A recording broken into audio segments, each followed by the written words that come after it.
இந்த 2 ஹீரோல உங்களுக்கு எந்த ஹீரோவ ரொம்ப பிடிக்கும்? அன்பு பிடிக்குமா? இல்ல மகேஷ பிடிக்குமா? அப்படின்றத மறக்காம கமெண்ட்ல சொல்லிடுங்க. இந்த பக்கம் லலிதா இருந்துட்டு அன்போட ரூம்ல டேப்லெட்லாம் பார்த்துடுறாங்க. என்ன டேப்லெட் இது? என் பையன் எதுக்கு இவ்ளோ டேப்லெட் போடுறான்? அப்படின்ற மாதிரி லலிதா குழம்பி போய் நின்னுட்டு இருக்காங்க. அப்பதான் துளசி உள்ள வராங்க. அத்தை எங்க அத்தை இருக்கீங்க? என்ன பண்றீங்க? அப்படின்ற மாதிரி கேட்டுட்டே உள்ள வராங்க. ஆனா துளசி அது எதுவுமே கண்டுக்காம இந்த மாத்திரையை பார்த்துட்டு இருக்காங்க.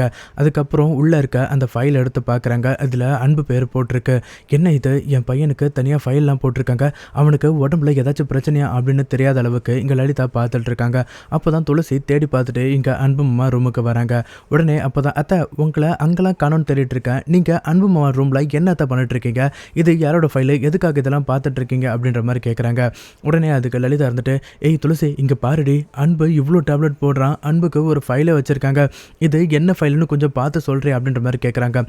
அத்தை நமக்கு எதுக்கு அத்தை இந்த தேவையில்லாத வேலைலாம்? அப்புறம் மாமா வந்தால் என் ரூமுக்கு எதுக்கு வந்தீங்க? எதுக்கு என்னோடய டேப்லெட்லாம் கை வச்சிங்க? நான் தான் ஏதோ தப்பு பண்ணிட்டேன், நான் ஏதோ மருந்து மாற்றி கொடுத்துட்டேன் அப்படின்னு சொல்லிட்டு என் மேலே பழி போடுவார் அத்தை. இதெல்லாம் நமக்கு தேவையா? வா அத்தை இங்கேருந்து போயிடலாம் அப்படின்ற மாதிரி இங்கே துளசி சொல்கிறாங்க. ஏய் துளசி நில்லடி, இது என்னென்னு இப்போ எனக்கு பார்த்து சொல்ல போறியா இல்லையா அப்படின்ற மாதிரி கேட்குறாங்க. உடனே துளசியும் அந்த ஃபைலை வாங்கி படித்து பார்க்குறாங்க. அத்தை இந்த ஃபைலில் என்னென்னமோ போட்டிருக்கு அத்தை அப்படின்ற மாதிரி சொல்கிறாங்க. என்னடி போட்டிருக்கு? அந்த ஃபைலில் என்ன போட்டிருக்கு அப்படின்ற மாதிரி லலிதா கேட்குறாங்க. உடனே அதுக்கு துளசி அதான் இந்த ரிப்போர்ட்ல மாமா குடும்ப கட்டுப்பாடு பண்ணிட்டாரு அப்படின்ற மாதிரி போட்டிருக்காங்க அத்தை அப்படின்ற மாதிரி சொல்றாங்க. என்னடி சொல்ற? என் பையன் குடும்ப கட்டுப்பாடு பண்ணிட்டானா? எதுக்காகடி பண்ணியிருப்பான்? அப்படின்ற மாதிரி இங்க லலிதா ரொம்ப ஷாக்கா கேட்குறாங்க. அதுக்கு துளசி ரொம்பவே ஷாக்கா வராங்க. என்னத்த மாமா ஏன் இப்படி பண்ணிட்டாரு? ஐயோ இப்போ நான் என்ன பண்ணுவேன் அப்படின்ற மாதிரி துளசி ஒரு பக்கம் ரொம்ப ஷாக்கா வராங்க. அவன் இன்னைக்கு வரட்டும், அவனுக்கு என்ன பண்றன்னு மட்டும் பாரு அப்படின்ற மாதிரி இங்க லலிதா ஒரு பக்கம் ரொம்பவே ஷாக்கா வராங்க. இன்னொரு பக்கம் ஆனந்தி கிட்ட மித்ரா தனியா கூட்டிட்டு போய் பேசுறாங்க.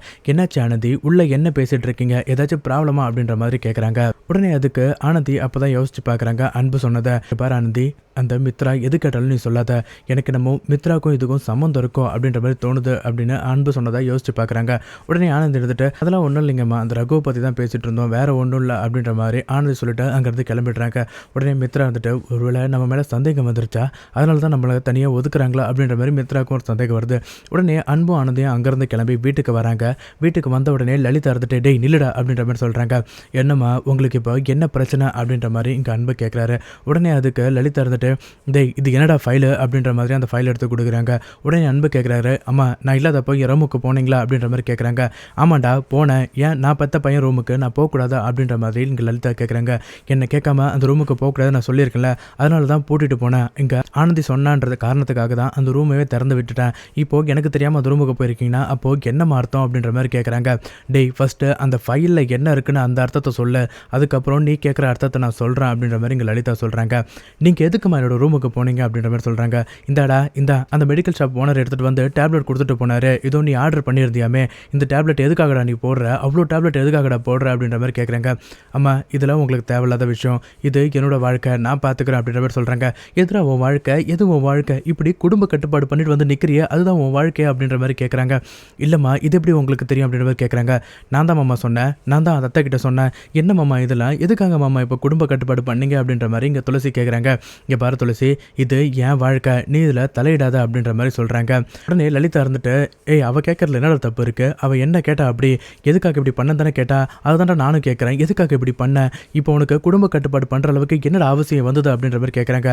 உடனே அதுக்கு அன்பு இருந்துட்டு ஆமாம்மா ஆமாம் எல்லாமே உங்களால் தான், இந்த குழந்தையும் ஆனந்தையும் நீங்கள் வெறுத்து ஒதுக்குறீங்க, என்னால் வேற ஒரு கல்யாணம் பண்ணிவிட்டு வேற ஒரு குழந்தைய பெற்றுக்க முடியுன்றதுனால தானே இந்த குழந்தைங்க நீங்கள் ஒதுக்குறீங்க, இப்போ நான் இதை பண்ணிட்டா அது என்னோட குழந்தை ஆகிடும்ல, அது என் குழந்தை நினச்சி நீங்களும் ஏற்றுப்பீங்களா அப்படின்ற மாதிரி சொல்கிறாங்க.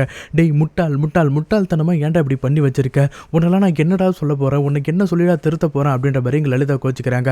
உடனே அன்பு இருந்துட்டு இங்கே பாருங்கம்மா, நான் தெளிவாக என் முழு மனசோட தான் இதை நான் ஒத்துக்கிட்டேன், இப்போ நான் குடும்ப கட்டுப்பாடும் பண்ணிக்கிட்டேன், இது எல்லாமே என்னோட ஆனந்திக்கும் என்னோட குழந்தைக்காக தான் நான் பண்ணேன், வேறு யாருக்காகவும் இல்லை அப்படின்ற மாதிரி அன்பு ஆணித்தரமாக அடித்து சொல்கிறாரு. ஐயோ இப்படி ஒரு புள்ளையை பேத்துட்டு நான் பாடுற அவஸ்தை இருக்கே அப்படின்னு சொல்லிட்டு லலிதா அழுதுகிட்டே உள்ளே போயிடுறாங்க. உடனே துளசி அத்தை ஏன் அத்தை போகிறீங்க, அத்தை நில்லுங்க அத்தை அப்படின்ட்டு லலிதா பின்னாடியே போயிடுறாங்க. இந்த பக்கம் ஆனந்தி இருந்துட்டு அன்பை பார்த்து கேட்குறாங்க. அதுக்கு தான் நான் அன்றைக்கே சொன்னேன் இதெல்லாம் தேவையில்லைங்க, இப்போ அத்தை பாருங்க தேவையில்லாமல் கோச்சிக்கிறாங்க அப்படின்ற மாதிரி சொல்கிறாங்க. விட ஆனந்தி கொஞ்ச நாள் கோச்சிப்பாங்க, அதுக்கப்புறம் சரியாயிடுவாங்க, இது எல்லாமே நம்ம குழந்தைக்காக தான் நான் பண்ணேன், நாளைக்கு இவங்க அந்த குழந்தை ஏற்றுக்கிறதுக்கு இதுவும் ஒரு வழியாக இருக்கும் அப்படின்ற மாதிரி இங்கே அன்பு சொல்கிறாரு. இன்னொரு பக்கம் இங்கே ரகுவோட ஒய்ஃபு போலீஸ் ஸ்டேஷனுக்கு வந்துடுறாங்க. போலீஸ் ஸ்டேஷனுக்கு வந்த உடனே நான் அன்பு மேலே கம்ப்ளைண்ட் கொடுக்கணும் அப்படின்ற மாதிரி அங்கே போலீஸ் கிட்ட சொல்கிறாங்க. உடனே அந்த போலீஸ் இருந்துட்டு இதுதான் நான் எதிர்பார்த்தேன் அப்படின்ற மாதிரி சொல்லுங்கம்மா என்ன கம்ப்ளைண்ட் கொடுக்க போறீங்க அப்படின்ற மாதிரி கேட்குறாங்க. சார் நீங்கள் ஃபஸ்ட்டு அன்பை வர சொல்லுங்க அப்படின்ற மாதிரி சொல்கிறாங்க. உடனே போலீஸ் ஸ்டேஷன்ல இருந்து அன்புக்கு கால் பண்ணி அன்பு நீங்கள் உடனடியாக இப்போ போலீஸ் ஸ்டேஷனுக்கு வரணும் அப்படின்ற மாதிரி சொல்லிடுறாங்க. உடனே அன்பும் வேக வேகமாக கிளம்பி போலீஸ் ஸ்டேஷனுக்கு போயிடுறாரு. போலீஸ் ஸ்டேஷனுக்கு போன உடனே அங்கே ரகுவோட ஒய்ஃபை பார்த்து ரொம்பவே ஷாக் ஆகுறாரு. இங்கே என்னமா பண்ணுறீங்க, ஏதாச்சும் ப்ராப்ளமா அப்படின்ற மாதிரி இங்கே ரகு ஒய்ஃபை பார்த்து கேட்குறாங்க. உடனே போலீஸ் இருந்துட்டு வாங்க அன்பு உங்கள் மேலே கம்ப்ளைண்ட் கொடுக்க போகிறாங்க, இதுக்கப்புறம் உங்களுக்கு ஜெயில் வாழ்க்கை தான் அப்படின்ற மாதிரி அந்த போலீஸ் சொல்கிறாங்க. உடனே அதுக்கு அன்பு இருந்துட்டு என்னம்மா இதெல்லாம் என்ன சொல்கிறாங்க அவங்க அப்படின்ற மாதிரி கேட்குறாங்க. ஆமாம் நான் உங்கள் மேலே கம்ப்ளைண்ட் கொடுக்க போகிறேன் அப்படின்ற மாதிரி சொல்கிறாங்க. அதை கேட்டதும் அன்பு ரொம்பவே ஷாக் ஆகுறாரு.